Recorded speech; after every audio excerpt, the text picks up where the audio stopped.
Bom dia a todos, muito bom estar com vocês aqui. É mais uma Sexta da Construção, esse projeto que a gente reúne os vários players do nosso mercado e as nossas empresas associadas. Estou muito feliz hoje por estar trazendo aqui um tema que eu acho de alta relevância, que é a inovação. Tem algumas coisas que a gente pode fazer de forma individual. Eu tenho falado bastante isso de forma recorrente. Tem coisas que a gente faz sozinho na nossa empresa, mas eu penso que inovação e sustentabilidade, ela vai ter um efeito potencial muito maior se for feito de forma coletiva. E por isso que a gente se motivou a buscar um tema que talvez seja o tema dentro de inovação, a nova barreira, o novo fronte, né, que é a inteligência artificial. E eu fiquei muito satisfeito por não só falar sobre inteligência artificial, como receber aqui o pessoal da Brasoft aqui representando também a Autodesk. Então, Felipe, Érica e Juliana, sejam bem-vindas aqui a uma Sexta da Construção. A gente tem recebido aqui vários representantes do setor, ora assuntos técnicos, ora advogados, ora políticos, ora técnicos, diversidade, enfim. A sexta é para a gente fazer um debate, um encontro, um café da manhã e trazer tema bom, fechar a semana com conteúdo. E esse, voltando um pouquinho, falar, viu, Juliana, sobre inovação, como é importante, como é relevante para a construção civil. A gente aqui nesse prédio, a gente está destinando quase a metade do prédio para falar sobre esse tema. A gente tem um projeto aqui muito poderoso. Eu não sei se todos já viram, o Hub da Construção. Caramelo, você vai ver aqui um projeto que eu estou muito feliz por estar conseguindo realizar uma vontade do nosso setor. A gente tem que pensar diferente. A construção mudou e ela vai mudar mais na frente. A gente passou agora por um momento pandêmico, né? Eu acho que essa foi a grande evolução do milênio, que vai virar do milênio. Quem vivenciou 99 para 2000 disse, vai ter um bug do milênio. Esquece, o bug do milênio aconteceu agora, após a pandemia. E a construção civil está nesse esteio agora e precisa mudar. E precisa mudar. A gente não vai fazer do mesmo jeito que a gente fazia há 2.000 ou 3.000 anos atrás, bloco tutor. Eu queria saudar aqui, eu estou vendo aqui o pessoal da Coelba, tem gente da Prefeitura, o pessoal da Embasa, os nossos associados, saudar a todos, e é para apresentar para vocês o que eu acho que é um dos grandes projetos, ou um projeto muito poderoso, e o Sinduscom vai encabeçar agora, a partir dessa agenda que nós estamos fazendo sobre inovação e sustentabilidade. Você pode passar o vídeo do Hub da Construção? Gente, esse é um espaço que nós vamos ter aqui a partir do início do ano, vai estar funcionando. A gente espera estar inaugurando ele agora em novembro. Então é um espaço aberto, colaborativo, de conexão, trazer vocês aqui para tratar desse tema de inovação de forma recorrente. É aqui que a gente pensa que vai trazer as inovações e conectar com os construtores. Que aqui a casa, sendo aqui a casa da construção, poderia ser melhor o hub da inovação da construção, o nosso ecossistema ser aqui dentro da nossa casa. E o assunto é tão relevante que nós estamos destinando 3 andares aqui no nosso prédio. Então fica o convite vocês para virem conhecer, venham conhecer. Já temos aí mais de 10 startups conosco aqui, já se habilitaram e vão estar presentes aqui ao espaço. Parabenizar ali a Flávia e a Giovana, que foram os projetistas do Hub, ficou muito bonito, muito belo, muito adequado ao projeto.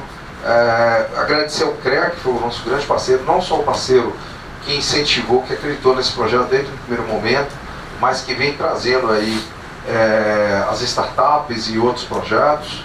E, de fato, começar a nossa apresentação, porque é isso que vocês vieram ouvir, não vieram? Quem veio falar, Alexandre, veio falar, mas eu tinha que aproveitar a oportunidade de um quórum tão qualificado.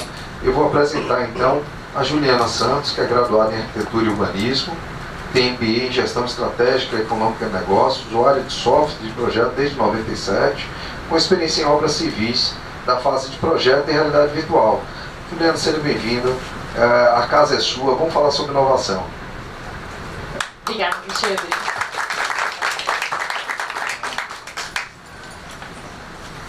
Obrigada, pessoal, por vocês todos estarem aqui. Muito obrigada pelo coro e por me receber. Fui muito bem recebida aqui em Salvador. Não sou de Salvador, acho que dá para perceber, né, pelo sotaque. Mas a minha família é baiana aqui, então eu tenho um carinho especial aqui por vocês. Bom, nós vamos falar sobre o tema do design generativo, né?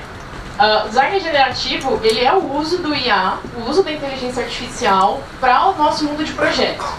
Como é que eu conecto, né, aquelas coisas que a gente faz hoje lá no ChatGPT no nosso mundo de projeto? Quem aqui usa o ChatGPT? Ai, gente, ele é um estagiário excelente, né? Vocês já tentaram agradecer ele? Quando você agradece ele fala assim, estou aqui à sua disposição. Quando você fala assim, não, eu não gostei desse caminho que você me deu outras alternativas, ele fala, desculpa. Gente, eu nunca tive um estagiário tão educado desse jeito. Mas ele é o meu super estagiáriozinho lá, eu uso bastante também, porque as ideias têm muitas, a evolução está sendo muito rápida e a gente às vezes dá conta de tudo e não dá. Então ele sempre me apoia, né, pra montar. Provavelmente essa palestra foi montada com base nele, tá? Você pode ter certeza que quando tem um tema diferente, fala assim, faz uma palestra disso, aí eu vou lá, chat, me dá uma ideia aí, ele me dá umas ideias. A Brás Software é uma parceira Gold na Autodesk, não é só Autodesk, lá a gente tem mais coisas, eu esqueci de colocar aqui no slide. Mas hoje vamos falar aqui de... Sou eu, né, que tô... Já falaram uma pequena apresentação minha, né? Uma coisa só mais umas curiosidades minhas. Eu sou usuária de AutoCAD desde a versão R14. Existiu uma versão R14, ok? Naquela época que não existia o Google, tá? Acho que a maioria me entende aqui, né? Eu tenho um pessoal lá de São Paulo que fala assim, o que é disquete? Aí eu... Acho que eu estou ficando velha. E sou usuária do Revit desde a versão 8.1, que era a versão de 2008. Então, eu estou nesse mercado de mundo de tecnologia já há um tempinho ainda, dá pra gente conversar. Nossa agenda hoje, nós vamos falar sobre o conceito de design generativo, ganhos e melhorias no processo. Será que ele se aplica para o seu processo, para os seus projetos? Isso aí é muito legal, mas para mim não serve. Será que não serve? Alguns cases de sucesso e depois onde estão esses dentro do software da Autodesk. Pessoal, vamos começar aqui com uma linha de tempo. Vamos começar aqui pensando, vamos pensar todos juntos aqui numa linha do tempo. Vamos colocar aqui, ó, só um período pequeno, tá? De 1980 até 2030. 50 anos. Vamos pensar só nos últimos 50 anos? Em 1982 é lançado o AutoCAD. Ele é um pouquinho mais velho que eu, um ano mais velho que eu. E em 1986, a gente começou com as LISPs. Todo mundo entende LISP? LISP era uma programação. Você pegava as funções do AutoCAD e você programava elas. É como se fosse um design generativo da época, assim. Você conseguia pedir para o AutoCAD automatizar funções. Então eram as LISPs. Rotina de LISP. Era muito comum a gente ouvir falar de rotina de LISP. E nessa época não existia PDF, tá, gente? Nessa época aqui a gente gerava arquivo PLT para plotar. Antes disso, o AutoCAD, quem disse para vocês que o AutoCAD foi feito para construção civil? Ninguém. Porque ele não foi feito para construção civil. A gente não tinha programa pra gente, a gente pegou o programa dos outros. Mas o AutoCAD ele foi feito para a indústria mecânica. E em 1986 nasce o primeiro software 3D da indústria mecânica, que é como se fosse o BIM da indústria mecânica. E o pessoal de mecânica migra para esse 3D. A gente tem na Autodesk, a gente tem o Inventor, que são softwares para a indústria mecânica. Em 2002, na verdade, lança o Revit.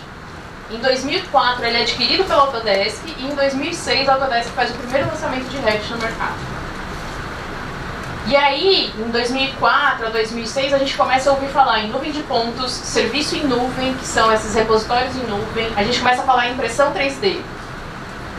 Aí, mais um pouquinho, a gente começa a falar de Navisworks, gestão de obra via computador, gestão de clash, de conflito. Depois a gente vem agora em 2016 a Autodesk incorpora o design generativo no software da Autodesk. A gente já tem no software da Autodesk o design generativo faz 6 anos.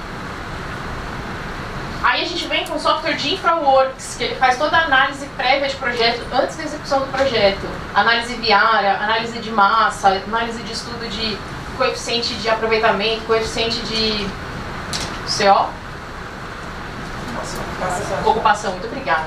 Até coeficiente de ocupação, estudo solar, estudo de vento, como é que o vento vai entrar, se não vai entrar, refrigeração. A gente consegue fazer tudo isso, essa análise no InfraWorks, sem fazer o projeto no Revit ainda.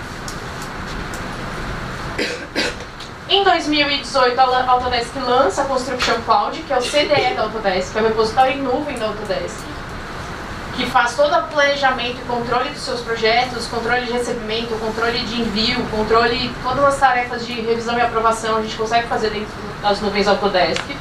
A gente está falando agora também em fazer toda a parte de manutenção do edifício dentro dessa nuvem da Autodesk. Fazer controle de manutenção. E em 2019 a gente vem com Twinmotion. Quem não conhece, por favor, me liguem, vocês têm que conhecer. Twinmotion faz a realidade virtual e faz a parte de realidade aumentada dos projetos. Tem um link lá no Revit para você pegar o seu projeto e mandar direto para o Twinmotion para ele renderizar. E aí dá para colocar naquele óculos de VR, dá para você fazer navegar pelo projeto, ver no tablet, maquete virtual 360 graus. É o Twinmotion. A gente tem a Covid-19, que eu coloquei aqui em roxo para a gente lembrar, porque, pessoal, antes dessa data... Calma. Antes dessa data, a gente não pensava em projetista trabalhando em home office. Você tinha todos os arquivos eram super pesados, todos eles estavam dentro do servidor da empresa, você não conseguia pensar em colocar as pessoas em casa para trabalhar. E aí veio a pandemia que obrigou a gente a adorir a tecnologia e fazer uso dela. Teve que fazer nuvem, teve que achar um jeito de continuar trabalhando. Agora, esse ano a gente lança o Forma, que é muito parecido com o InfraWorks, mas ele é mais voltado para a arquitetura. E aí a minha pergunta para vocês é: como é que vocês acham que a gente vai estar projetando em 2030? Mas será que a gente vai projetar em 2030? Não precisa ser 2025, pode ser? Mas 2030, vai, 7 anos para frente. Vamos dar uma olhada nessa linha do tempo. Olha o tanto tempo que a gente demorou de sair do AutoCAD, um software 2D, para ir para um software BIM, um software de inteligência. O AutoCAD ele é um programa vetorial, ele fala de vetores, segmentos de linha, segmentos de reta. No BIM eu tenho um programa voltado para o objeto, que entende o objeto, ele entende o que é uma parede, ele entende o que é uma porta, ele entende a interferência de uma porta e uma parede. Olha o tempo que a gente levou. E olha o tempo que eu levei sair para o Revit, para uma Construction Cloud ou para um design generativo. Esse tempo que a gente tem de tecnologia, de avanço de tecnologia, está cada vez mais curto. Então eu tenho certeza que em 2030 a gente não vai estar projetando como a gente projeta hoje. E aí, onde é que eu vou ficar nesse mercado? Onde é que eu me posiciono nesse mercado? Como é que eu quero estar nesse mercado? Como é que eu quero chegar lá? Qual é a melhor forma?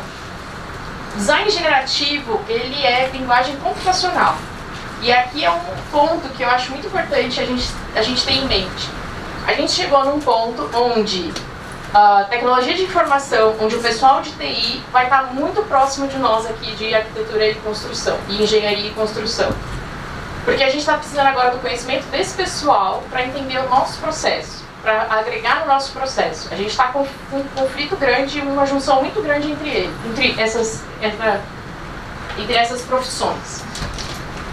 No design generativo, eu peço para o computador criar para mim opções de design. Ele vai criar essas opções, ele vai fazer. Eu não digo para ele, mas como? Quando eu tinha aquelas Lisp, macro, quando eu fazia aquelas automações, eu ia dizendo para o computador como ele tinha que fazer. Vai até aqui, depois você segue esse caminho, depois você segue esse, depois você segue esse. Hoje eu não faço mais isso. No design generativo, a gente consegue uma ampla gama de alternativas num tempo otimizado e elas são totalmente válidas. Se eu fizesse um estudo, eu e o Felipe aqui, e eu faço um estudo, o Felipe faz outro, era bem provável que a gente chegasse no fim do dia e tivesse o mesmo estudo, tivesse pensado na mesma solução. No computador, não. Eu vou pedir 5 soluções, eu vou ter 5 soluções válidas. Como é que funciona no design generativo? Eu vou explicar um pouquinho antes para vocês entenderem. Eu dou todas as opções, eu dou todas as informações do meu projeto, todas. E dou o objetivo que eu quero. Estacionamento, vaga de estacionamento. Eu dou o tamanho da vaga que eu quero, eu dou o tamanho do terreno, eu digo onde entra, onde sai o carro, eu digo qual é o espaço que precisa para manobra, eu dou as informações. E aí, qual é o meu objetivo com esse estacionamento? É maior ocupação? É evacuação mais rápida? É o caminho ser menor entre o carro e a portaria? Ter o menor caminho, ou ter sempre o mesmo média de caminho? Qual é o meu objetivo? E eu falo para o computador, com essas informações, gere para mim as opções de design. Podem ser 5, podem ser 10, podem ser quantas vocês quiserem. Isso sai tabelado, além de gráfico, né, além de visual, também sai em tabelas, em gráficos tabeláveis. A gente vai ver isso aqui. Quais são os benefícios que a gente vê no design generativo? Mais possibilidades de interação e design. Voltando, estou eu e o Felipe no escritório, só tem nós dois, a gente vai conseguir fazer 2 opções, 4 opções. Se eu tenho um computador trabalhando para mim, eu peço 10, peço 15. Eu não fico limitada ao tempo que eu preciso, o tempo de 2 pessoas. Eliminação dos aspectos tediosos e demorados de um projeto, porque aqui todo mundo que faz análise de projeto 20 vezes sabe que isso daqui é super tedioso e demorado, e chega uma hora que você fala, eu não consigo mais ter ideia. Economizo de tempo e redução de custos. Tomada de decisão baseada em dados, não é mais assim, eu acho que... Não, eu tenho certeza. Tá lá, detalhado, escrito. Redução do desperdício e a decisão antecipada com o cliente. Se eu tenho todas as opções de design com informações válidas e eu volto com isso para o meu cliente num tempo mais rápido, eu tomo a decisão mais rápido. Antes. Se eu tomo a decisão antes, eu evito o desperdício. Eu não preciso quebrar de novo a parede que já foi construída. Eu não preciso reconstruir o que não foi. Eu tomo a decisão no tempo correto, que é o tempo na hora do design. Essas opções não vão para a obra. Essas solicitações não chegam na obra. Aumentar a satisfação do cliente por meio de mais opções de projeto, tomada de decisão assertiva, por conta das informações. Aumento na lucratividade com a mudança de projeto na fase de concepção e não na fase de obra. Redução do custo de vida, do ciclo de vida da otimização dos projetos baseadas em dados. Porque eu já posso fazer estudos, por exemplo, eu posso usar o design generativo para fazer um estudo aqui, vocês têm aproveitamento de água. Quanto chove na Bahia? Qual é o tamanho que eu tenho aqui do jardim para captar água? Quanto vai gerar de água no ano? Qual foi a queda da chuva nos últimos anos? Quais são as informações que eu tenho de aumento da temperatura do planeta? Eu consigo pedir para ele calcular para mim e gerar uns estudos até 2050, se eu quiser. Na fase de projeto. E aí eu otimizo o empreendimento como um todo. Lá em São Paulo a gente tem muito desses prédios certificados. Aqui vocês tinham certificação APA, lá a gente tinha certificação LEED, LEED Platinum, LEED isso, LEED aquilo. Mas foi uma necessidade do mercado, porque ninguém quer fazer isso também porque acha bonito ou porque quer esse selo. É porque senão ele não consegue alugar o prédio. Porque as empresas que estavam indo para São Paulo, principalmente naquela época, em 2008, pré-Copa, pré-Olimpíada, que estava todo mundo trabalhando igual uns malucos, as empresas que vinham para o Brasil, elas só alugariam prédios certificados LEED numa categoria tal. Porque elas economizavam no seguro e elas sabiam que o preço do edifício para manutenção do escritório era menor. Então tinha otimização de ar-condicionado, otimização de luz, otimização de água. Então para eles valia a pena pagar mais no aluguel e ter um custo mensal menor. E a gente está falando disso, de testar isso e aprender isso em projeto. E apresenta também ao mercado uma cultura de utilização de inovações mais recentes e a tendências do mercado. Vocês estão ligados, vocês estariam ligados no mercado, ligados às novidades. E aí fica a pergunta, pô, achei legal, achei muito bacana, né? Em que parte que eu uso isso? Qual parte do meu projeto que esse troço cabe, né? Como é que eu faço isso? Pessoal, eu vou trazer aqui 4 opções para vocês, tá? Mas imagine que tudo que vocês fazem, que você tem que criar várias opções de design que você pode usar. Tudo, absolutamente tudo. Vamos pensar aqui em algumas coisas, vai. Drenagem de solo. Eu não tenho um vídeo de drenagem de solo, mas eu tenho um vídeo aqui que ele fala sobre estacionamento. Não, desculpa. Sobre construção. Não é o nosso caso, não é o nosso planeta, nosso país, mas vamos pensar aqui num estúdio de beisebol, campo de beisebol. Como é que eu faço? Qual que é o objetivo do campo de beisebol? Vou pegar todos os arquitetos aqui, eu vou voltar com todos os arquitetos aqui para a faculdade. Qual é o objetivo do campo de beisebol? Que todo mundo veja o lugar do batedor, certo? Eu falei numa palestra e todo mundo ficou olhando com uma cara estranha assim, mas tem aquelas mudanças, né? Eu sei que todo mundo o pessoal deve ter visto isso na faculdade. Se eu faço um teatro de teatro para stand-up, teatro para teatro, você quer ver o rosto da pessoa. Se eu faço um teatro para balé, eu quero ver a ponta da bailarina. E você monta a arquibancada com propósito para isso, né? Para ver o ponto focal das pessoas serem lá. Então aqui a gente está mostrando aqui um vídeo sobre arquibancada. Eu quero ver o ponto batedor. Como é que eu monto a arquibancada? É uma regra, escada. Todo mundo deve conhecer bastante, né? 2 espelhos, mais uma pisada. É uma versão disso. E o computador vai dar essas opções. Ó, eu posso fazer enfileirado, eu posso aumentar, eu posso pôr um espaço no meio, eu posso baixar um pouquinho. E aí, dentre essas opções, você escolhe qual que o computador vai modelar para você.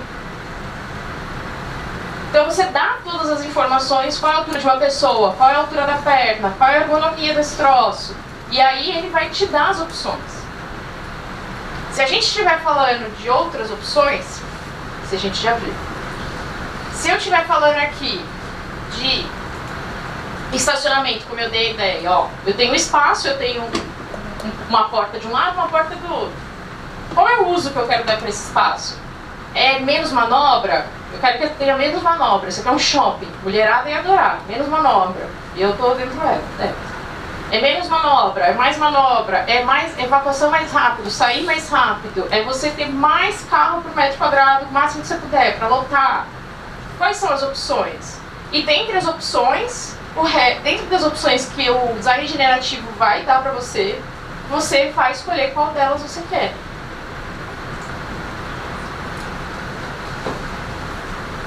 Quais são as possibilidades?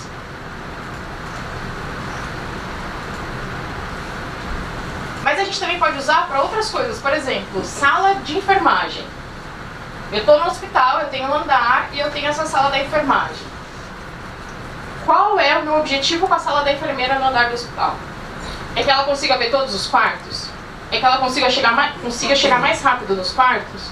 É que ninguém saiba onde ela está, para ninguém incomodar ela? Qual é o objetivo que eu tenho com essa sala? E dentro do objetivo que eu tenho com essa sala, o programa vai gerar para mim todas as opções. Vou voltar aqui, ó. Ela vai lá do cantinho,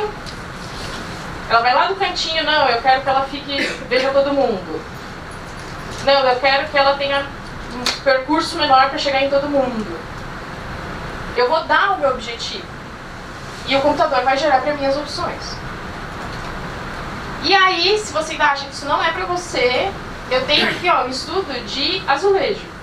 Tem uma cafeteria, essa cafeteria tem várias, vai ser uma franquia.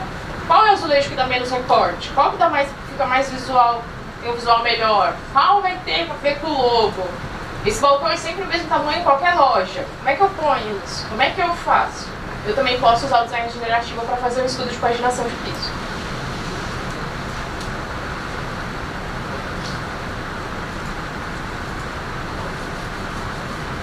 Como operar com o design generativo? Agora eu vou mostrar para vocês os vídeos do design generativo operando dentro do Revit.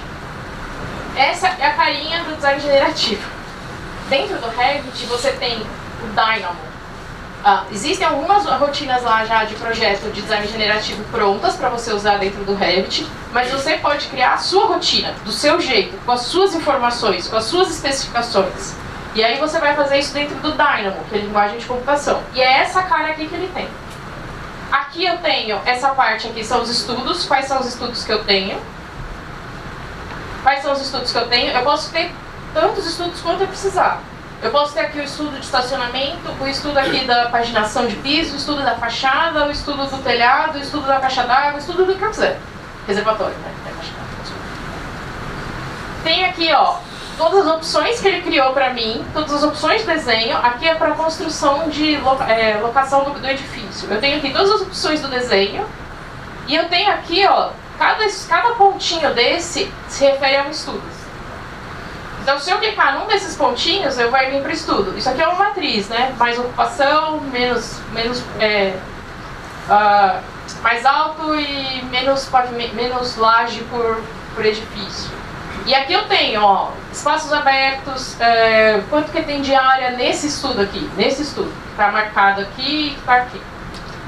Eu tenho aqui tanto de piso, tanto de área, qual é a altura, qual é a incidência solar do edifício, como ele está, todas as informações referentes a esse estudo. Se eu clicar em cada estudo desse, todas as informações aqui serão preenchidas com cada estudo. Vamos fazer na mão? Aqui, ó, é só descendo, ó. Aqui eu tenho 10 estudos. Aí eu tenho mais 10 estudos.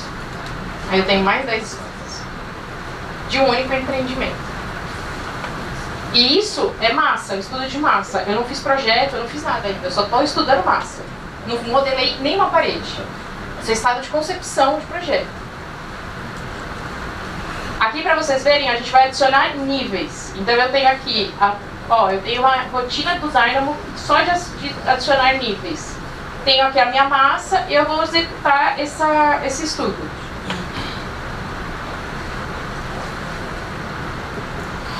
Aqui tem a distância entre levels, né, entre pavimentos. Eu vou dar a opção dos... Quais são os inputs? Eu quero fazer um estudo de inserir pavimentos. Quais são os inputs? Distância entre pavimento, de um ao outro pavimento. Está em pés aqui, porque esse é um arquivo americano, mas estaria em metros.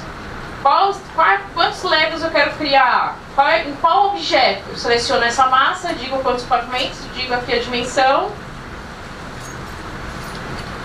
E ele gerou para mim aqui, ó. Quanto tenho de área construída em cada pavimento? Aqui a gente tem um estudo de localização do edifício. Essa localização do edifício quer considerar essa sombra aqui, ó. Eu quero aumentar a incidência solar do meu edifício. Então eu quero evitar essa sombra. De novo, eu quero otimizar, coloco os dados, vou colocar qual é o edifício, qual é a informação urbana, qual é o terreno, qual é o tipo, qual é a latitude e longitude, para ele entender o sol. Existem opções, vários métodos de processamento da informação. Eu tenho randomizado, aí eu tenho otimizado. Eu posso fazer como alguma coisa que eu fiz já. Ou senão eu posso simplesmente pedir para que eles façam espaciamento linear. Olha lá. Selecionei. Ele deu as informações. E aí ele vai dar os desenhos dos prédios. Ó. E aí cada prédio eu vou vendo. Ele também cria esse tipo de gráfico aqui, maluco. E também tem aqui quais são os pavimentos em cada um, quais são os prédios, quais são as informações.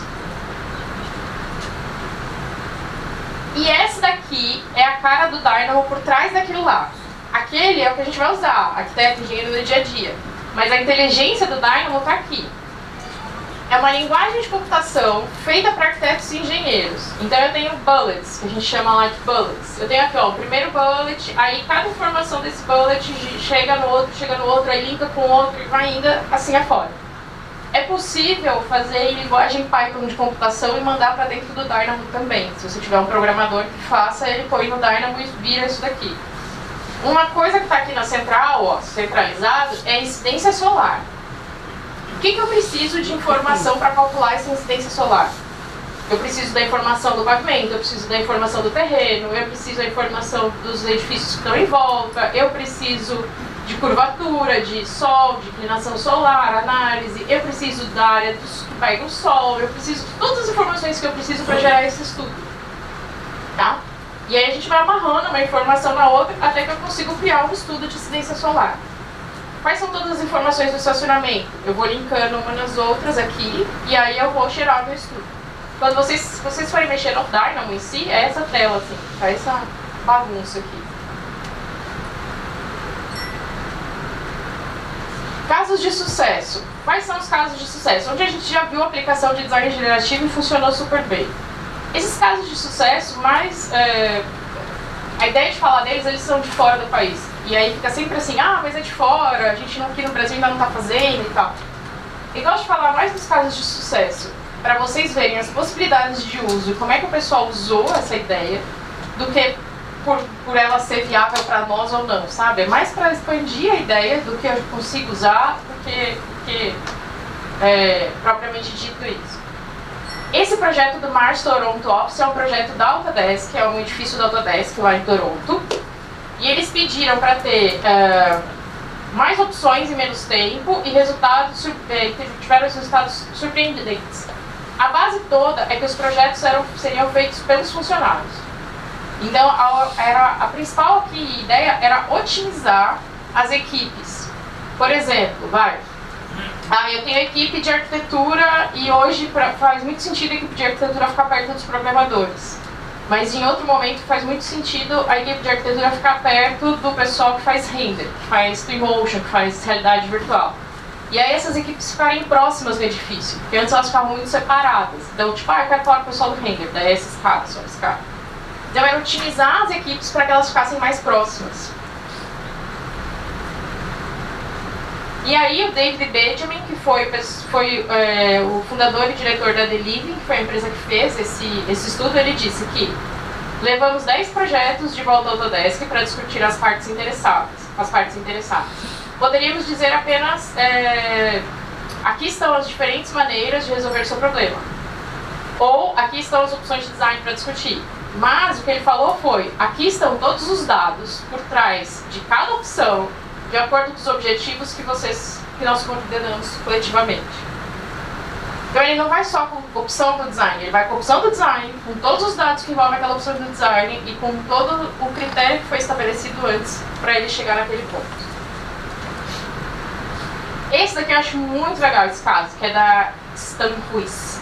Ela faz só layout de loja, é um escritório de arquitetura que faz só layout de loja. Coisas legais sobre essa empresa. Ela é fundada em 1897, alguma coisa assim, é da Suíça. E o que eles falam é que como eles fazem muito design repetitivo, toda loja, toda C&A, toda renner que você entra tem a mesma gôndola, o mesmo percurso, a área é a mesma, o caixa é o mesmo. Como é tudo muito repetitivo, eles conseguem colocar isso facilmente numa inteligência artificial, porque não tem adequação de tamanho. E eles queriam fazer estudo de proporção maximizada entre estoque e espaço de prateleira, tamanho de corredor, campo de visão do vendedor, aquele ponto cego do garçom, sabe? Eles colocaram tudo isso no design generativo, dentro do design generativo. Então provavelmente ficou muito maior do que aquele que eu apresentei, ficou bem maior. E aí o computador gera as opções de design. Então esse azul é o balcão X, esse rosa é o balcão não sei o que lá, esse verde é a geladeira, isso aqui é o estoque. Ele consegue fazer isso muito rápido. Eles têm, e aí a outra ponto também que eles falam, que eles fazem muito industrializado. Então quando eles fecham uma loja para reforma, eles têm 1 semana para reabrir a loja, 10 dias para reabrir a loja.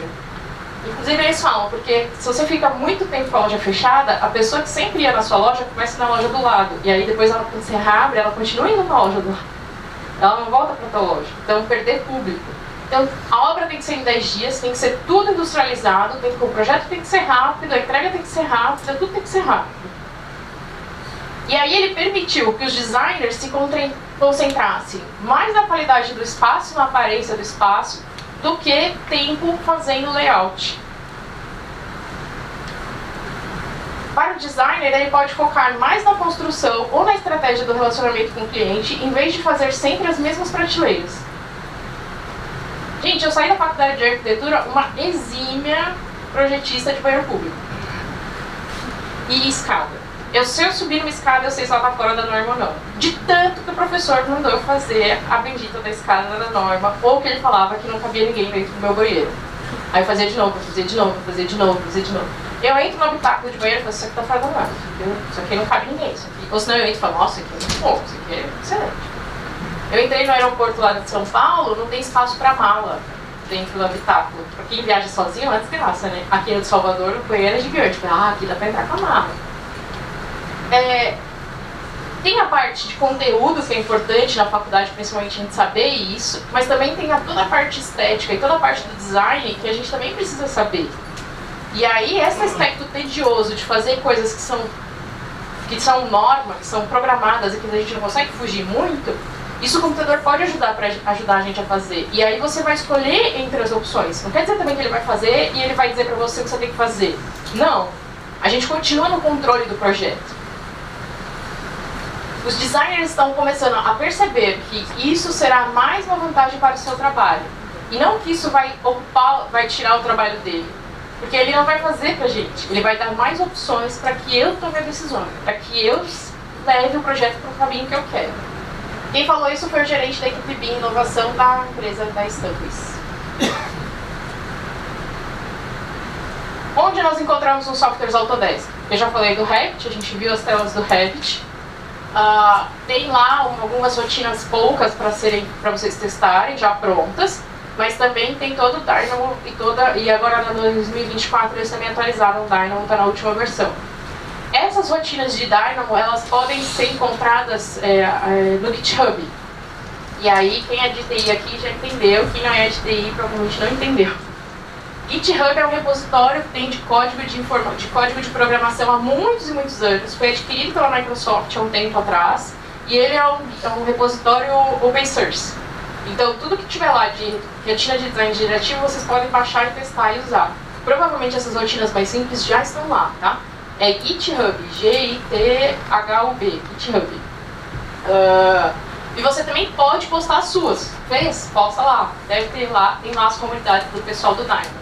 Tem programação lá de Windows, tem programação de Linux, tem programação de um monte de coisa, e tem agora a programação do Dynamo. Então, vocês vão encontrar lá. O Civil 3D também opera com Dynamo. É possível fazer rotina de Dynamo para dentro do Civil 3D. São com esses softwares voltados para objeto. Softwares vetoriais a gente não consegue usar tanto essa ideia de design generativo porque eles não entendem objetos, eles entendem linhas. Então, aí a gente continua usando a macro e continua usando a Lisp. Diferença do design generativo para a Lisp e macro é que na Lisp e no macro você diz o que ele precisa fazer, você vai dando passo a passo, você tem que dar as instruções. No design generativo eu não digo o que ele precisa fazer, eu digo qual é o meu objetivo. E ele traça caminhos para chegar nesse meu objetivo. Dúvidas? Muita informação? Uma pergunta, né? Eu ia levar o microfone para ele, mas não precisa. É bom propagar. Bastante enriquecedora a sua apresentação e você mencionou um aspecto interessante que é a questão da manutenção predial. Em função, inclusive, de uma série de adaptações que hoje precisam ser feitas para atender requisitos de norma, de incêndio, etc., etc., cada vez mais os prédios antigos, que têm uma sobrevida de 25, 30, 50, prédios com 80 anos, precisam estar adaptados a essa nova realidade. Minha pergunta é a seguinte: os projetos que antigamente eram feitos ainda no nanquim, sobre papel vegetal, já existe alguma forma, e eu me perguntaria se existe, qual é a extensão do software que pode transformar, digamos, um scanner desses projetos num arquivo editável, digamos, por exemplo.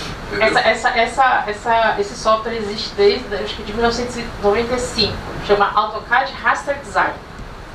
No AutoCAD Raster Design você consegue pegar a imagem, você consegue... Antigamente, gente, a vida já foi mais difícil, né? Vamos combinar? Antigamente você precisava pegar o papel, aí você precisava ter um scanner do tamanho do papel, para ele escanear aquele papel. Hoje em dia tem um negócio, não sei se vocês têm, chamado celular. E o celular hoje em dia não faz a ligação. Mas de resto ele faz absolutamente tudo. Eu não sei mais ligar, gente. Outro dia eu peguei o telefone na internet e disse que é errado. Não sei ligar mais. Você pode tirar uma foto do seu celular desse projeto, colocar no AutoCAD Raster Design. E o Raster Design ele transforma, ele lê as linhas da imagem e transforma em vetor. Você consegue limpar, você consegue dizer, ó, essa nuvenzinha aqui, isso aqui é só mofo, isso aqui é só mofado, isso aqui é traça. E você vai limpando e vai mantendo só aquilo que você realmente quer. Vamos combinar, vamos voltar aqui um pouco antes de eu voltar a falar disso. A parte de licenciamento mudou muito nos últimos anos. Aquela ideia que a gente tinha de que eu compro um AutoCAD, eu instalo nesse computador e aí eu quero fazer o projeto em casa, eu preciso pegar o computador por embaixo do braço e sair correndo, não existe mais. As licenças, elas são nomeadas. Você pode usar a tua licença no teu trabalho, você pode instalar a tua licença em até 5 computadores, 5 devices, e usar os 5. Não pode usar simultaneamente. Eu não posso estar com o computador da minha casa aberto e o computador do escritório aberto. Não posso. Mas eu posso usar em vários computadores a mesma licença. Quando a gente veio para essas licenças nomeadas, que é via web, né, via online, autenticação online, a Autodesk começou a perceber que a gente não vai mais conseguir resolver o projeto com um software só. E não tem como. Em 2008, quando eu falava de Revit, quando eu falava de BIM para o mercado, o pessoal falava que como é que eu faço com meus DWGs? O que eu vou fazer agora com isso? Para onde eu vou com isso e tal? Ou senão, pô, tem que reaprender tudo e tal. Por que o AutoCAD não vira o Revit? Por que o Autodesk não pegou a inteligência do Revit e pôs dentro do AutoCAD? Porque a forma como o AutoCAD pensa, a programação por trás do AutoCAD não entende objeto, não entende volume, não entende a interferência entre os objetos. Ele não é um software paramétrico. Esse negócio de você entender que uma porta abre uma parede, isso é parametria. É interdependência entre objetos. O AutoCAD não consegue entender isso. Então você precisa de um outro programa. Aí você cria um programa para isso. Só que esse programa ele também não vai entender, não vai chegar no ponto de entender todo o faseamento de obra e manutenção de obra. Porque ele também tem um limite. Aí você tem uma outra linguagem que entende tal coisa. E daí surgiu a necessidade, a gente vê a necessidade de que as pessoas trabalhem em mais de um programa. Então hoje a gente tem uma assinatura no Autodesk que chama AEC Collection, que é uma única assinatura que você tem acesso a 17 programas. Eu vou usar os 17? Não. Mas é AEC, Arquitetura, Engenharia e Construção. Então lá vai ter o Revit e o Civil 3D. Provavelmente quem usa um usa o outro. Você vai ter o Navisworks, você vai ter o AutoCAD, você vai ter o Revit, você vai ter o Twinmotion. Gente, Twinmotion é muito legal. Quem aqui que for arquiteto igual eu sei que eu não estou sozinha nessa sala, procurem esse programa para ver, que é muito bom. Ele é da Epic Games. Aquele joguinho que teu filho joga em casa que você fala, nossa, é igualzinho a vida. Então, é esse programa que faz isso. É muito bom. E aí tem o AutoCAD Raster Design lá nesse pacote. O que a gente vê muito lá em São Paulo, pessoas que compram o AutoCAD e o Revit, precisam do AutoCAD do Revit, ele compra esse Collection porque já vale a pena financeiramente.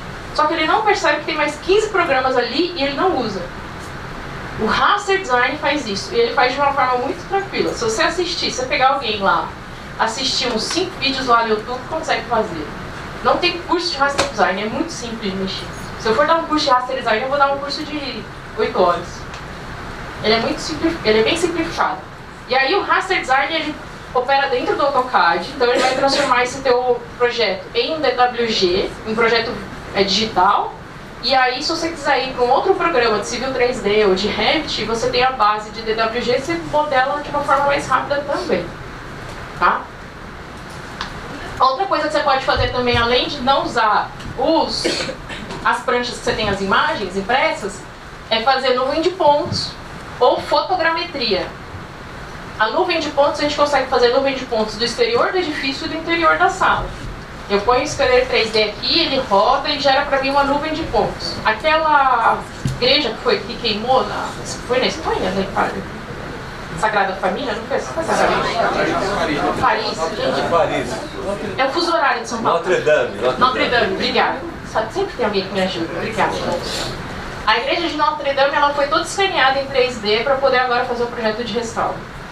Já existem casos muito antigos já, foi um caso que a gente divulgou muito na época, de uma pessoa que levou uma patada de urso, quebrou toda a parte de um lado do rosto e afundou.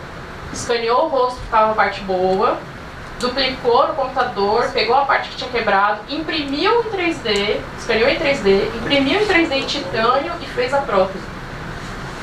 Isso existe há um bom tempo. É caro. Dá pra todo mundo fazer? Não, talvez não. Mas assim, a gente cada vez mais está vendo que essas tecnologias estão barateando também. Então,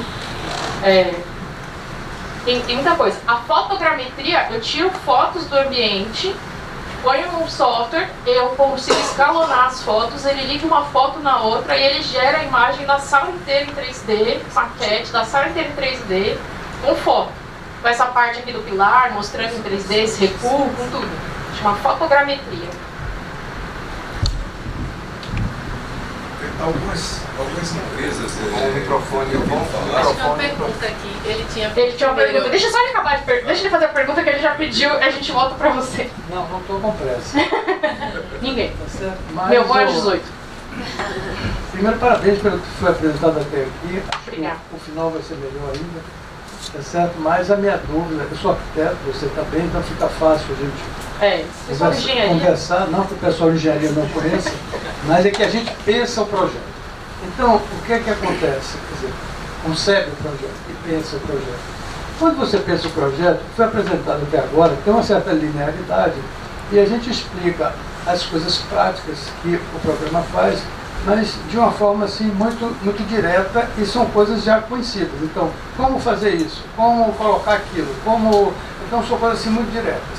Mas quando nós estamos concebendo, você não pensa exclusivamente numa coisa. Por exemplo, eu preciso implantar um prédio em tal lugar. Aquele terreno tem uma forma. Aquele terreno tem uma legislação. Aquele terreno tem uma série de restrições. Aquele terreno tem acessos de vias que não tem tráfego num sentido ou em outro. A legislação sobre aquele lugar me proíbe gabaritos acima de X. Me reduz aberturas para tal lugar porque eu tenho um problema patrimonial, isso ou aquilo. Tá certo? De tombamento. Eu preciso pensar aquele volume que eu posso fazer, mas aquele volume me dificulta porque eu tenho que pensar juntamente uma estrutura que está sendo obrigada pela forma do terreno e pela solução. Então eu tenho que fazer arquitetura, função, dimensão, estrutura. Sendo que nessa edificação, se for um residencial, eu tenho 4 ou 5 ou 6 tipos de apartamentos ali dentro às vezes. Então não é um apartamento só, são diversos apartamentos. Então isso vai implicar na forma do edifício, na colocação dos acessos verticais, como atender aquilo, como dar. Então, o que eu quero dizer é que o conjunto de coisas que você tem que pensar é muito grande e ele tem que ser pensado simultaneamente. Tá certo? Essa é a dificuldade que eu vejo para esse tipo de programa. Então, na hora que você pede alguma coisa, como eu expliquei de início, você pede de uma forma direta. Quantas soluções eu posso dar ou quantas implantações eu posso fazer? Depende do terreno, porque você tem que jogar informação no terreno, você tem que pensar também. Como é que é a planiometria desse terreno? Como é, quer dizer, é muito complexo as perguntas, assim, para você fazer essa pergunta, ela tem que ser muito extensa, porque eu estou pensando em tudo isso ao mesmo tempo. Sim. Então, como é que você faz isso nesse tipo de processo generativo de produção? Eu acho que a gente tem coisas que para mim é muito importante, para o outro escritório é muito importante. Tem coisas que para mim é muito emblemático e para o outro escritório não é emblemático. Você consegue imaginar a Zaha Hadid fazendo um prédio quadrado? Ela já faleceu, né? Você consegue imaginar um prédio dela quadrado? Não. A forma para ela, a concepção de forma para ela é muito peculiar e ela tem esse estudo. Ela poderia, por exemplo, criar a forma do edifício com essas restrições e tal, e fazer o estudo de como é que ela vai dividir os ambientes internos com o design generativo. Então eu separo os processos. É possível a gente criar um design generativo, uma rotina de design generativo gigante, que considere tudo isso que você falou? É possível. É válido? Não sei. Talvez não seja válido. Talvez seja válido fazer uma rotina para quais são as coisas principais, quais são as coisas mandatórias nessa obra. Volume, um pouco da estrutura e a circulação vertical. Porque a circulação vertical, você não consegue colocar um elevador num andar aqui, no outro andar você põe ele aqui, no outro andar você não consegue fazer isso. Sempre tem que se descer. E aí depois eu vou pensar nas divisões dos espaços. Então talvez a gente quebraria um pouco e a gente vai fazendo um junto com o outro, mas a gente vai fazendo em etapas. Ou criar uma rotina gigante, mas eu também não acho válido. Eu sinceramente não acho válido. Porque você vai dar muita informação e aí vão sair coisas que vocês talvez não consigam controlar tão bem, sabe? Eu faria por etapas. Mas todas essas, porque você não falou, mas inclusive o cliente pode estar pedindo certificação a certificação Green Build, né? Que aí atrapalha mais um bocado já. A certificação de interiores, que aí já atrapalha mais um bocado. A complexidade é muito maior. Eu simplifiquei. Você tem muito mais dados que eu podia jogar. Fica sossegada que a gente entende. Eu já trabalhei em obras, visitando obras. Vocês sabem que eu já passei, gente, na vida. Eu já descobri para que serve a EPI, que caiu um toco de cimento na minha cabeça. Eu fiquei 3 dias com dor de cabeça, porque eu tava com capacete. Se eu tivesse sem capacete, eu não estaria aqui. Aí, toda vez que eu entro em obra, eu mesmo tenho meu EPI, botinha e tal, todo mundo pode tirar um sarro. Você vai trocar sapato? Eu falei, vou, porque meu pé é caro pra caramba.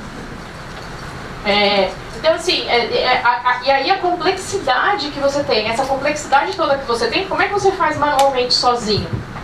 Sem a ajuda de um computador? Se o computador minimamente te ajudasse a fazer só a rotina de circulação vertical, já não te ajudaria? Porque hoje a gente tem que fazer isso na mão, sozinho. Então talvez seja o caso da gente pensar em quais são as rotinas que mais te interessam, que mais são necessárias, que mais ocupam o teu tempo, ou que mais se adequam ao teu estilo de projeto, e aí você faz essas, depois faz outras, sabe? Mas a complexidade hoje de fazer projeto é enorme. E aqui no Brasil, complexidade de legislação não é tão grande, eu acho. Porque tem países na Europa, por exemplo, que você não pode construir um prédio que sombreie outro. Eu sei, tira a vista. E aí tu tira a vista, que sombreia. E aí você tem coisas que aqui em São Paulo a gente não vê, né? Eu moro numa casa ali em Piranga, São Paulo, lá do museu. Agora até a reflexão de luz você tem que estudar. Porque está se usando muito paramento em vidro, você tem que usar um tipo de reflexão. Lá em São Paulo a gente tem um problema muito grande de pássaro que bate nos edifícios. Então, assim, todas essas coisas a gente precisa pensar. Para isso que nós estamos aqui, arquitetos. E aí, quais são as partes que eu quero diminuir? Quais são as partes que eu quero automatizar? Quais são as partes que me interessam o computador fazer para mim? Resumindo, você tem um programa que pensa desta forma que eu apresentei, como nós pensamos para conceber o projeto? Se você consegue colocar todas essas propriedades dentro de um design generativo, numa rotina, e aí você faria isso tudo em Revit. E eu aconselharia edificação em Revit. Mas aí teria que estudar e pensar em como implantar. Porque também tem outro negócio que é muito legal, gente, que a gente precisa pensar. Eu sou a dona do escritório, eu quero, me ajuda pra caramba, beleza, eu implanto. A minha equipe não quer. A minha equipe não quer, ela acha que eu vou tirar o emprego dela, ela acha que isso, ela acha que aquilo. É a mesma coisa de obra, você mostra um produto novo na obra, a gente agora vai demarcar a furação, a gente não vai mais furar depois, a gente vai deixar a espera já pronta para a tubulação. A pessoa que detona é a pessoa que vai ter que fazer. Então, a forma de implantar, quais são as etapas de implantar, qual é o processo, quanto tempo eu vou dar para cada etapa para o pessoal ficar maduro, para aquilo ser menos dolorido. Isso tudo a gente consegue pensar. Lá dentro da Abra Software, além do licenciamento, a gente tem a Abra Software Consult. Então, a gente dá treinamento, consultoria, implantação, a gente consegue fazer essas rotinas de design generativo, a gente consegue fazer essa parte de digitalização de projeto, a gente tem serviço lá que faz, a gente tem serviço que faz transferência de base de arquivos para nuvem. Isso a gente tem lá para Software Consult para apoiar vocês. Mas toda mudança, toda vez que você sai da zona de conforto, dá um medinho. Em resumo, você tem que fazer várias rotinas específicas dentro da sua forma de conceber, para você, usando alguns programas que já existem, você conseguir... Essa é a minha opinião técnica. Essa é a opinião que eu te dou. Okay. Não, é o único jeito de fazer? Não, mas essa é a minha opinião. Ok. Obrigado. Juliana, mais uma pergunta técnica aqui, rápida. Pós-venda, que diz respeito à pós-venda. Empreendimento concluído, as suas colegas arquitetos que trabalham com decoração vão fazer o projeto de ambientação. Layout. E aí vem o layout com o projeto de ambientação, e aí, via de regra, virão os prestadores de serviço para executar, montar, instalar a parte de movelaria, etc. Aí eu lhe pergunto, eu já vi falar como um recurso de realidade virtual, e você não mais necessita de apresentar um cadastramento físico, e nem mesmo em meio digital somente. No Autodesk já tem ferramentas, sei que no BIM tem, onde você possa colocar o equipamento de realidade virtual e visualizar o local exato onde estão passando, e que software seria esse? Onde estão passando as instalações, para que você possa evitar acidentes no momento de instalação desses equipamentos complementares e movelaria. É uma junção de softwares, tá? Não é que vai resolver o teu caso. E aí a gente precisaria ver caso a caso. Mas já existe, por exemplo, ele estava pedindo oi. Deixa eu falar. É porque tinha uma... Ele estava pedindo já faz um tempo, tadinho, porque eu tô vendo aqui. A gente fica aqui, quem dá aula aqui, alguém dá aula, eu dou aula pra caramba. Eu falo assim, cara, não fica achando que a gente não vê não, porque a gente vê tudo aqui da frente. A gente vê o celular brilhar na tela do óculos, a gente vê tudo. Vamos lá, é uma junção de coisas, tá? Se eu tiver um projeto em 3D com geolocalização e tal, e entender e o meu computador entende tudo isso, eu consigo transformar isso num PDF em 3D. Se eu consigo transformar isso no PDF em 3D, eu consigo locar esse PDF 3D numa página da construtora, num site, num link não publicado da construtora. Isso tem que estar web. Aí eu consigo entregar o manual do proprietário com QR Code. E o cara pega o QR Code, lê o QR Code, põe o celular na parede e vai mostrar para ele virtualmente o local onde estão passando os tubos, para ele não furar. Põe o local do tubo, aí tem aquela margem 30 centímetros para baixo, 30 centímetros para cima, porque sempre tem uma variação ali na obra. Aquela área ele não fura. E ele consegue ver isso com o celular, com o device. É uma junção de etapas, mas isso é possível. A parte elétrica, a parte estrutural, isso é possível já. A gente já tem bastante isso hoje. QR Code, que a pessoa lê o QR Code e ela passa o celular pelo prédio, pelo apartamento, e ela vai vendo tudo que tem por trás da parede. Dentro, né? Não por trás. Dentro da parede. Tá? Mas é uma junção. Bom dia, parabéns Obrigada, gente. pela apresentação. Para mim não fica muito claro, para dizer que eu faço muito vistoria de inspeção predial e perícia de identificações. E essa pergunta aí, de geral, é interessante. Às vezes eu me debato com coisa, por exemplo, eu terminei de fazer uma vistoria de inspeção predial, nossa, tem 7.000 fotos. 6.000 e alguma coisa de fotos. E que a gente tem que classificar pela metodologia GUT, gravidade, urgência e tendência. Esse já viu com a maluquice. Aí você falou a respeito da manutenção. Existe dentro dessa gama de software que você declinou aí, um software que pudesse, digamos, eu dando a fotografia, eu dando a descrição, as prioridades, ela poderia ordenar isso para mim de uma forma racional para que o tomador de serviço, o síndico, o administrador do condomínio, ele possa executar essas prioridades dentro mais facilmente? Eu estou procurando aqui, mas ele está no web, eu não vou conseguir te mostrar aqui de uma forma rápida. Vou pedir desculpas. Dentro da EC Collection, existe uma plataforma lá já disponível para quem tem essa coleção, que é o Docs. Docs é um módulo da Construction Cloud, que é o serviço em nuvem da Autodesk. E aí volta também um pouco na pergunta do primeiro senhor lá. É um repositório, é um ambiente comum de dados. Eu consigo postar todos os meus projetos dentro desse Docs. Eu consigo controlar o nível de acesso e o nível de visualização das pessoas. Então pode ser que tenham pessoas que vejam tudo e possam editar tudo, tem pessoas que não vejam tudo e não editam tudo. E aí vai. Esse repositório não tem limite de tamanho. Então, o limite para arquivo, para fazer o upload de arquivo, é até 5 teras. Se você tiver um arquivo de 5 teras, só dividir no meio. Mas até 5 teras ele aceita. E a possibilidade de pastas e subpastas de projeto são 2.400 pastas. Tem um ponto, e aí eu estou pensando em projeto, né? Concepção de projeto. Ele faz revisão e aprovação, ele faz aceite de projeto, isso tudo fica log de tudo, relatório de tudo, dá para ligar com o Power BI para fazer relatório e tal. Numa linha de módulos, chega um momento do módulo que a gente tem o controle e manutenção do empreendimento. E é possível cadastrar essas fotos dentro desse módulo, elas ficam georreferenciadas. Então, se eu tiro uma foto lá no canto da sala, se eu tiro aqui, ele mostra. Georreferencia essas fotos. E aí você pode fazer todas essas análises lá dentro e ele gera os relatórios e ele vai adequando. É possível, dentro desse módulo de manutenção predial, eu cadastrar todos os ar-condicionados e dizer que eu quero uma manutenção deles de 6 meses. E aí ele devolve para mim a informação de que tá chegando o prazo de manutenção.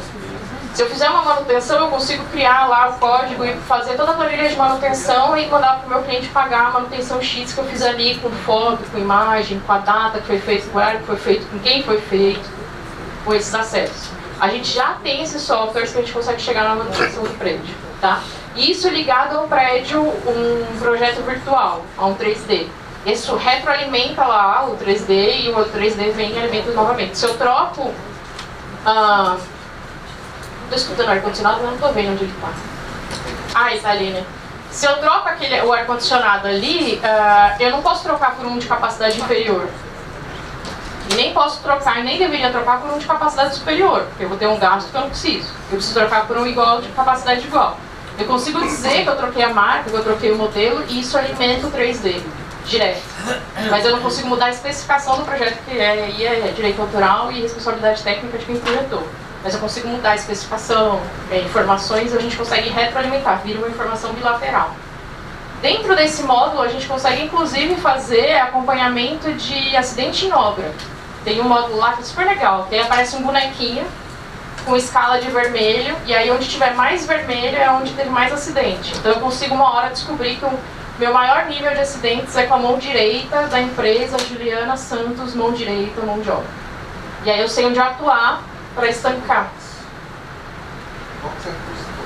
O Docs é um módulo. A Construction Cloud como um todo é um repositório, tá? O Docs é o primeiro módulo onde a gente trafega arquivos. Aí eu tenho o Takeoff, tenho o Build, tenho o Vim Collaborate Pro, tem o Assemble, aí tem uma junção de módulos, assim, você vai juntando o que for interessante para você ou não. Por exemplo, eu faço manutenção, então você não precisa do Takeoff. O Takeoff faz a parte de orçamentação da obra. Não preciso do Vim Collaborate Pro, que é para você colaborar com arquivos de uma forma online, tipo o trabalho home office. Mas ele precisa do Assemble, ele faz o Docs e o Assemble. E a gente consegue fazer essas junções assim, do que é melhor para cada tipo de empresa, tá? Para cada tipo de serviço da empresa. Respondeu? E aí uma coisa que você falou lá atrás, no começo da tua fala, você falou que eu achei bem legal, a gente tem prédio de 80 anos, prédio de 20 anos. Eu tive uma reunião com o pessoal de TI sobre o Docs e o pessoal do TI falou assim, como não tem limite de nuvem? Sempre tem limite de nuvem. Outra coisa que eles falaram é o seguinte, que não, todo arquivo que você postar dentro desse Construction Cloud do Autodesk, ele não pode ser apagado. Ele não apaga, não deleta. Ele vai para uma pasta de itens excluídos, mas ele não some de jeito nenhum.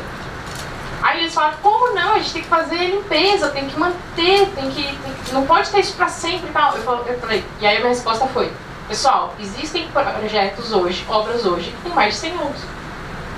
Eu não posso apagar. Não é porque eu entreguei há 10 anos que eu posso apagar.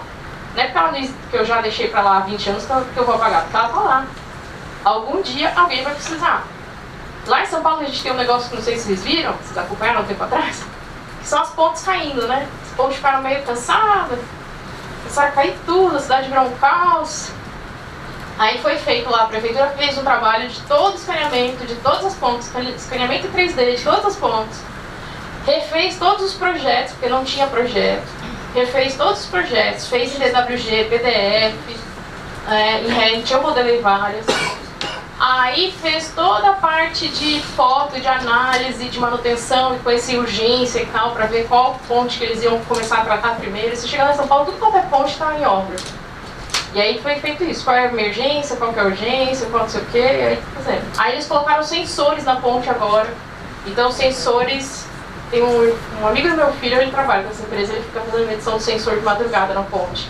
Para ver vibração, peso que ela está recebendo, qual a carga que ela está recebendo, e aí bate com o projeto para ver se o projeto está adequado àquele uso, se o uso está adequado ao projeto. Porque o projeto é de 100 anos e a ponte hoje recebe. Então, a gente já consegue fazer tudo isso com um software, a gente conseguiria colocar todas essas informações todas na nuvem, na Construction Cloud, e o controle delas todas. Então, e elas todas se interligam por trás. Então eu vejo o acidente da mão de obra, da mão direita, eu sei quais são as obras, eu sei quais são os projetistas dessa obra, eu consigo rastrear e consigo identificar de onde veio o problema. Porque o problema não é porque o cara se machucou, né? Como é que eu faço para mitigar isso? O que está por trás disso? Oi, bom dia, me chamo Larissa, sou arquiteta e sou coordenadora do curso de Arquitetura e Urbanismo do Senai Cimatec. Como você não é daqui e não conhece... Mas eu já dei aula no Senai, calma.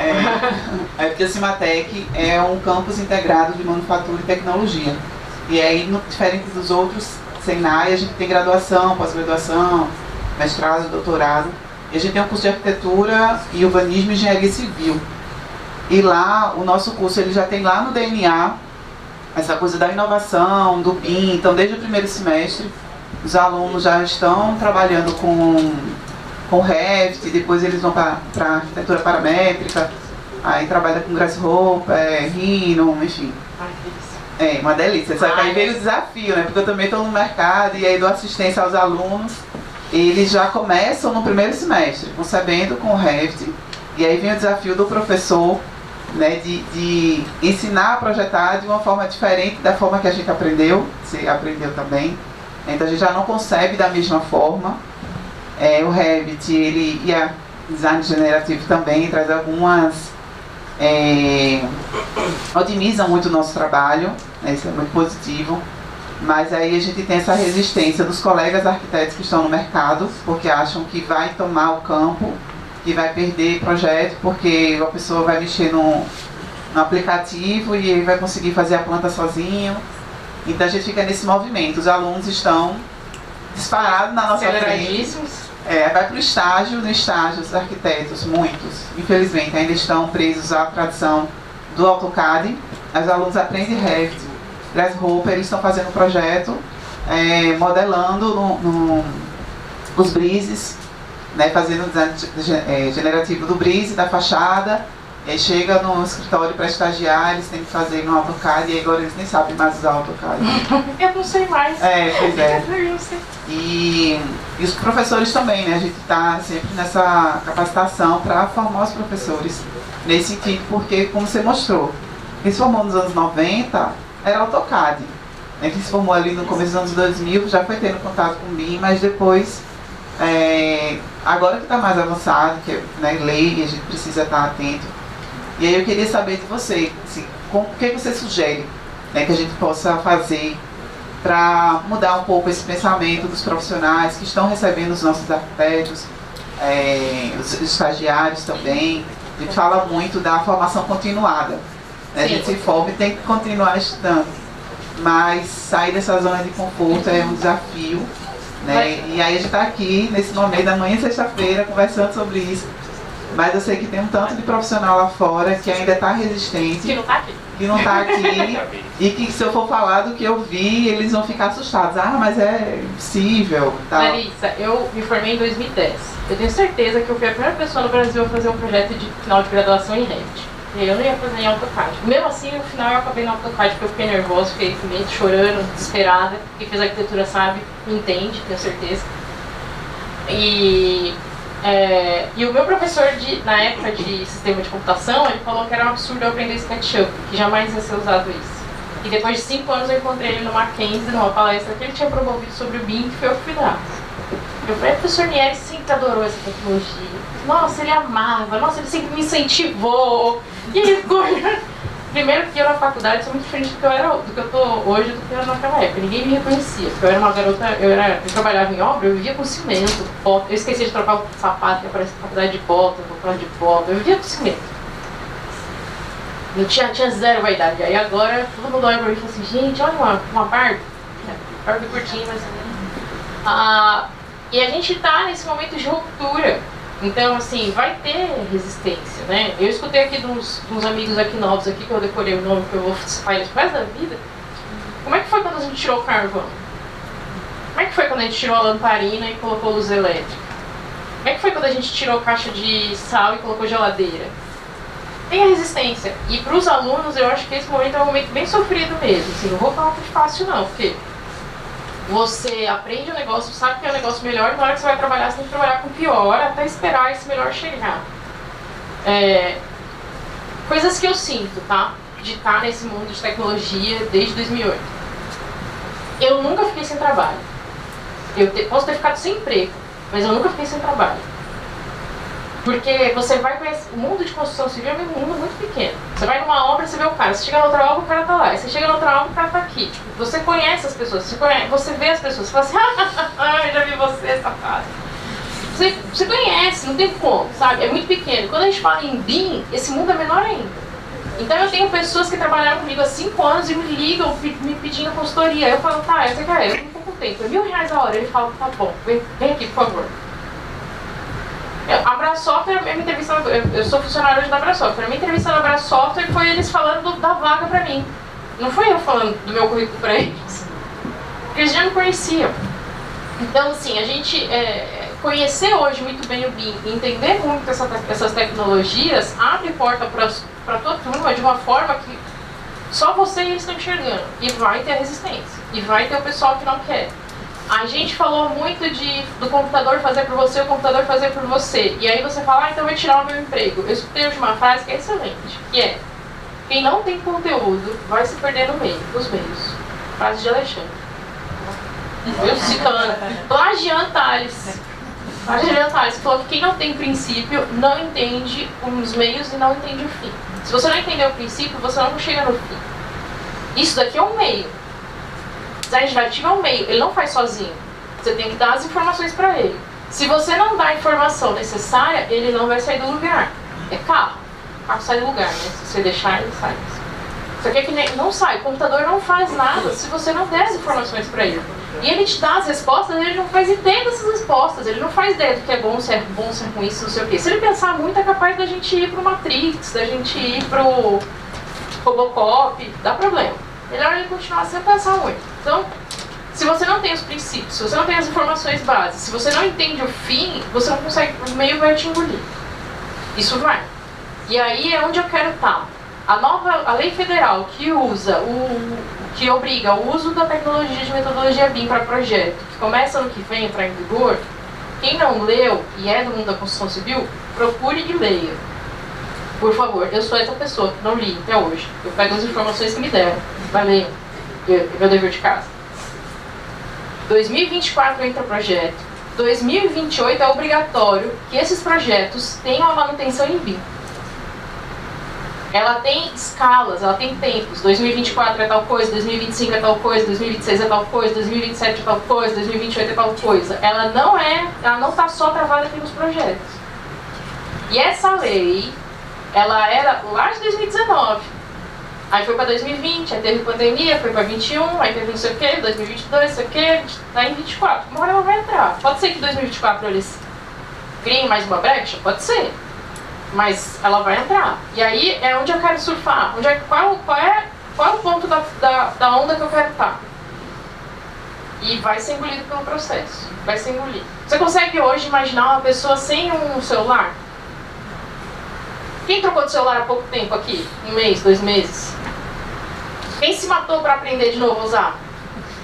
Cara, eu troquei meu celular, eu tenho 39 anos, eu falo que eu tenho 40 porque eu vou fazer logo mais. Meu marido fez 40, eu tô falando a idade dele. Eu tenho 39 anos e 11 meses. Eu troquei meu celular, eu dei pro garoto do escritório e falei, faz isso, isso, isso, pelo amor de Deus, que esse celular tá me enchendo o saco. Ele fez em 15 segundos e me devolveu. Eu me matei durante 3 dias tentando fazer aquilo sozinha e não consegui.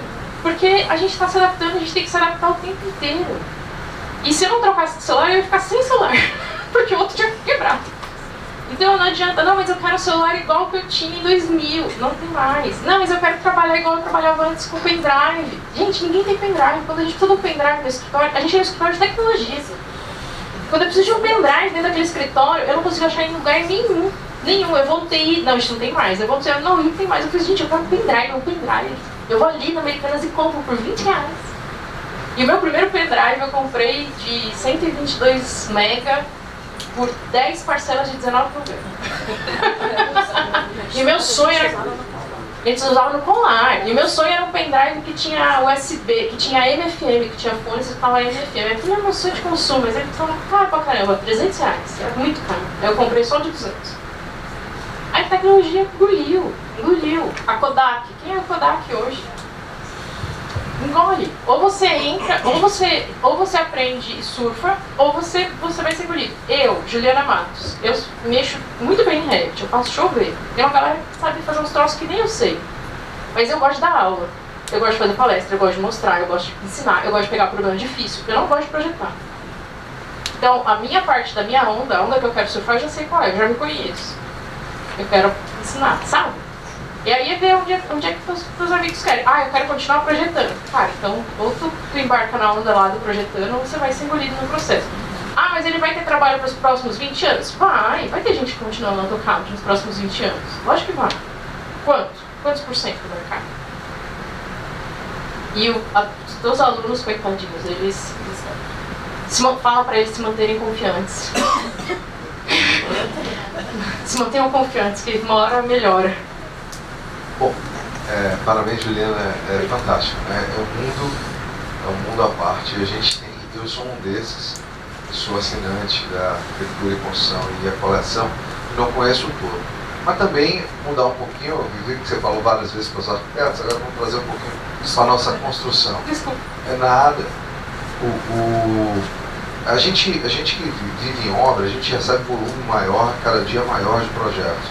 A qualidade dos projetos melhorou muito e a sofisticação deles também. A gente recebe muitos projetos já em mim, mas eu penso que aí tem um novo desafio. Como é que a gente vai usar a inteligência artificial para coordenar esses projetos como um todo?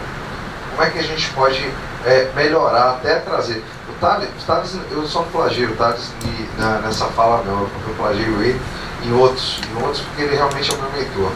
E ele fala assim para mim, Alexandre, 80% do projeto eu já fiz, 20% é seu.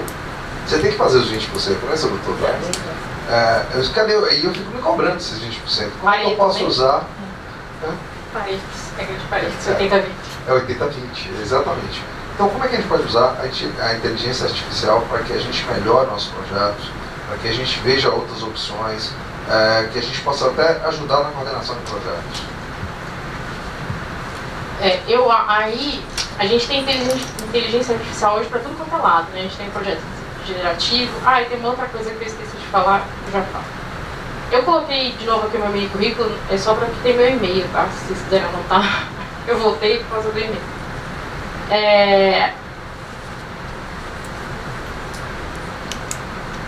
Você tem hoje, a gente tem algumas soluções para tráfego e controle de arquivos, né? Primeiro que hoje você ter arquivos em papel é um negócio muito difícil.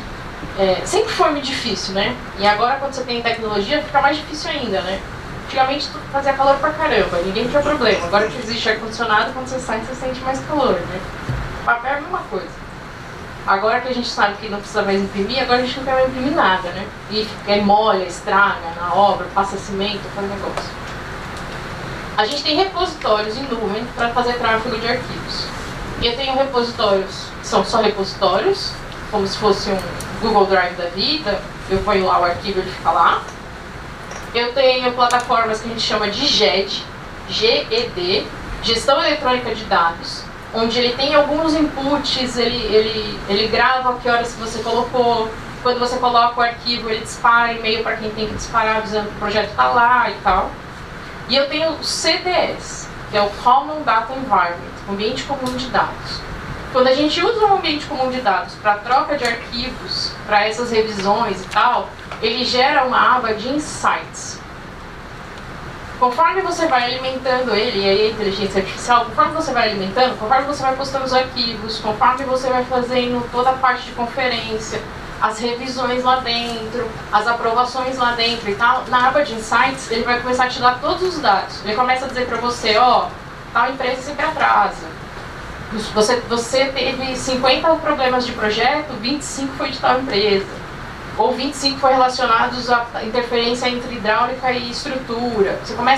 Ele começa a juntar esses dados atrás. Você consegue ligar no Power BI e aí você brinca com esses dados, você manipula esses dados para entender aonde está realmente o problema. Onde é que você pode, os 80-20 de novo, Paredes, onde é que eu posso atuar, gastar 20% de força e ter 80% de resultado. Do que eu ficar gastando 80% de força e só ter 20% de resultado.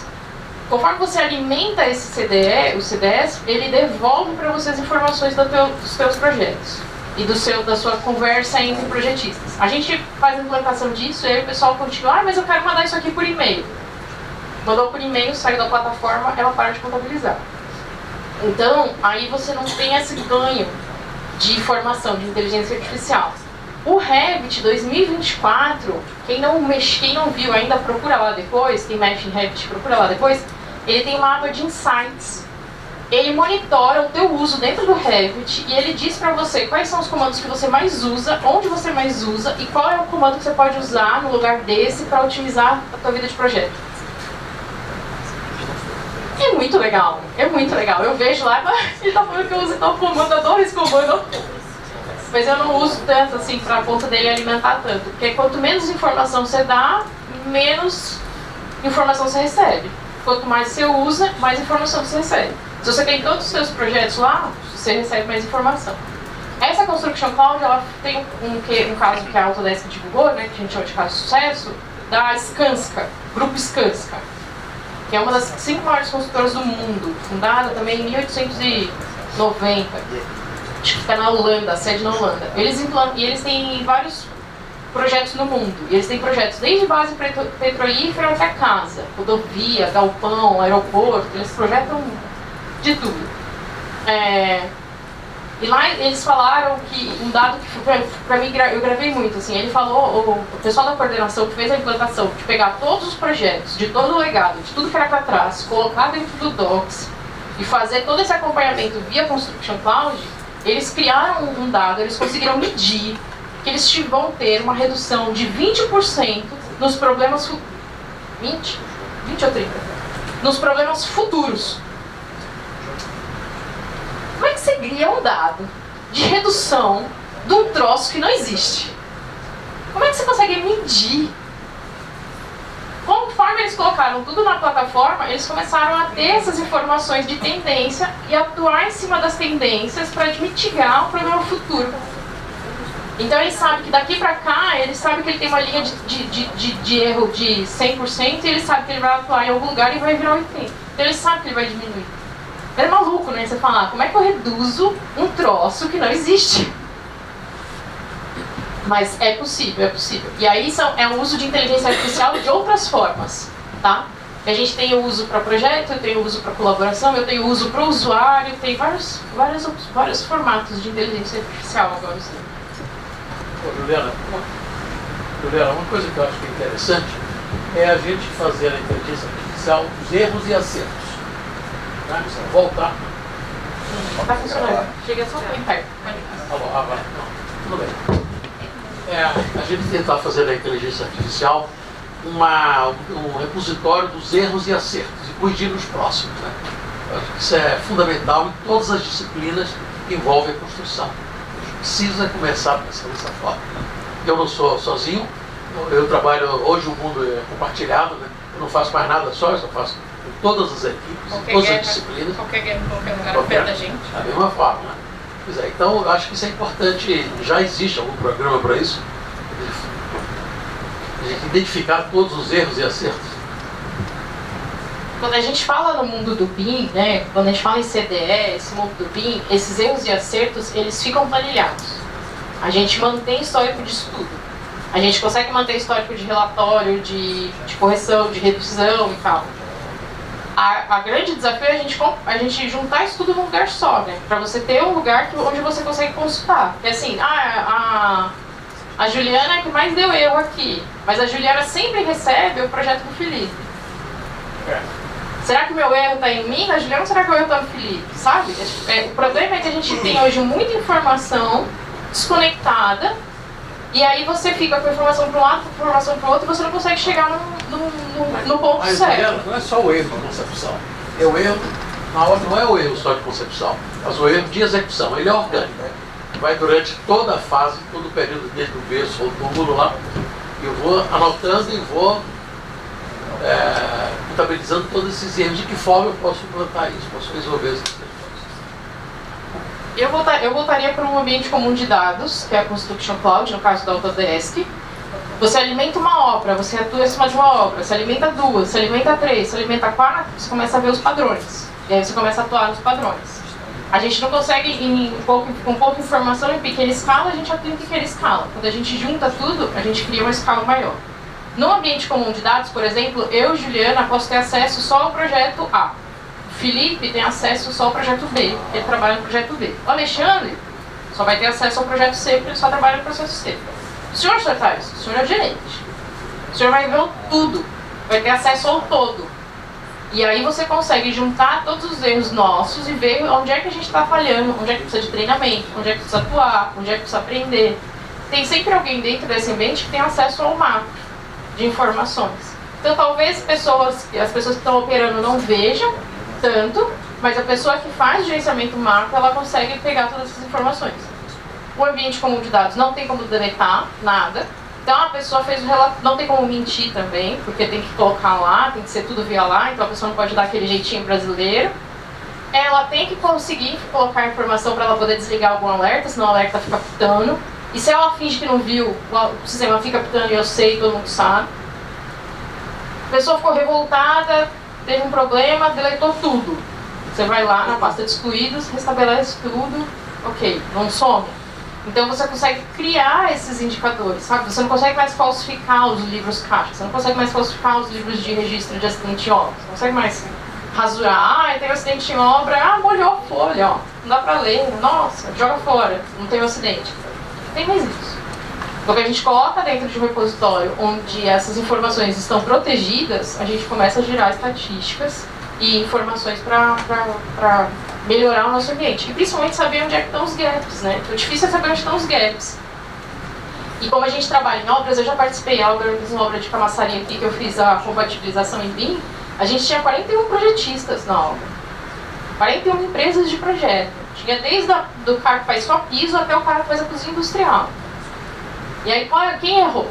Quem está errado? Quem vai mudar o ar-condicionado do lugar? Quem vai mudar o sprinkler, o ponto do sprinkler de lugar? Por quê? É uma guerra. Né?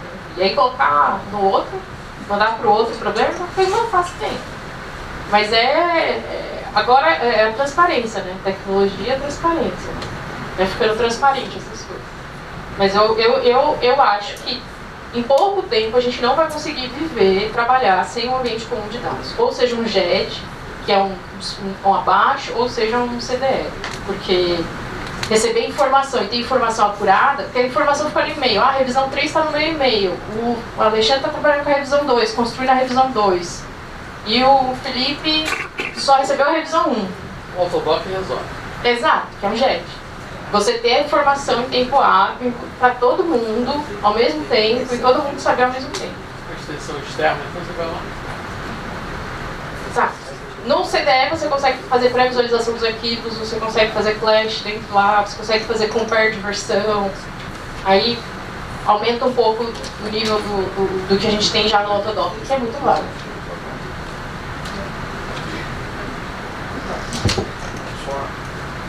Só agradecer a você, Juliana. Acho que a gente ocupou a manhã toda da galera. Nada, até para a gente cumprir essa forma disruptiva da gente ver o mundo, né? Também manter o nosso prazo, mas agradecer a presença de todos, principalmente a você e a toda a equipe da Barsoft, o apoio do CREA, mais uma sexta da construção que a gente cumpre. A gente tem aí semana que vem o Roadshow, né? Geraldo da COIC, que é a Comissão de Obras Industriais. A gente na próxima semana. Vamos estar aqui com um case de sucesso, que é o case da Bamin. A Bamin vai apresentar os projetos da FIOL, da ferrovia e do porto também, não é isso? É o site de mineração, a ferrovia, lá do porto. Excelente. Então a gente tem um bom case de sucesso, um bom case para estudar semana que vem. É uma obra estruturante para o nosso estado. Então a gente vai estar recebendo na próxima sexta-feira. E mais uma vez, desejar um bom final de semana a todos, um resto de trabalho, uma boa semana. E se tiver alguém mais uma pergunta, eu vou dizer, como é que eu faço? Pode o seu site, eu ia falar exatamente o seu isso. endereço de Tem e-mail. o meu endereço de e-mail. Eu sou técnica especialista em Autodesk, lá na Brasoftware. Vocês podem mandar. Também tem um outro e-mail que é autodesk@brasoftware.com.br. Pode mandar para qualquer um. A parte de licenciamento, a parte de software, vocês têm aqui o contato da Érica, tem mais pessoas aqui da Brasoftware. Tem o Felipe. Mas se vocês tiverem dúvida, quiserem saber mais sobre o conteúdo, quiserem orçamento, pode mandar que eu encaminho lá dentro para quem precisar, tá bom? Foi um prazer estar aqui com vocês. Muito, muito obrigado. É uma manhã muito bacana. Adoro perguntas difíceis. Eu gosto dessa parte, tá vendo, do BIM? Eu não gosto da parte de fazer projeto. E aí, espero nos vermos novamente em breve, com mais novidades, porque tenho certeza que tem novidades. Podia fazer de CTE, ó. Falar só do CDE. Uma boa, excelente.